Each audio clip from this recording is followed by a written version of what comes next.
Sepasang kakak beradik di Kabupaten Bojonegoro, Jawa Timur membuktikan cinta dan kasih sayang mereka kepada sang ibu dengan membelikan sebuah sepeda motor dari hasil tabungannya. Menariknya, tabungan milik Muhammad Zainal Mustakin dan Muhammad Khotibul Mustafak terdiri atas 2 karung uang koin yang nilainya mencapai 10 juta rupiah. Dengan uang itu, akhirnya Zainal dan adiknya bisa membelikan sang ibu sepeda motor roda 3 seharga 28,2 juta rupiah yang sudah lama ingin mereka beli. Zainal mengaku tujuan utama ia dan adiknya membeli sepeda motor baru itu untuk memudahkan ibunya berjualan sayur keliling setiap hari. Mengingat selama ini ibunya berjualan sayur keliling dengan sepeda motor butut yang sudah tak layak jalan karena sering mogok.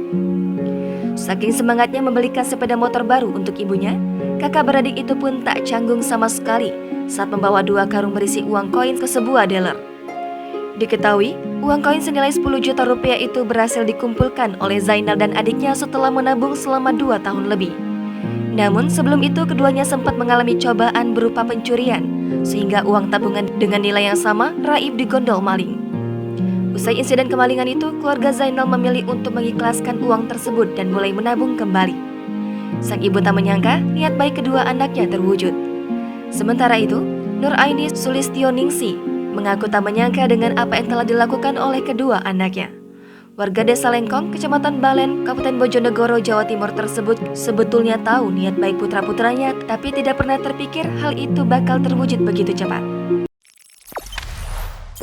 Jangan lupa subscribe, share, komen, dan like ya!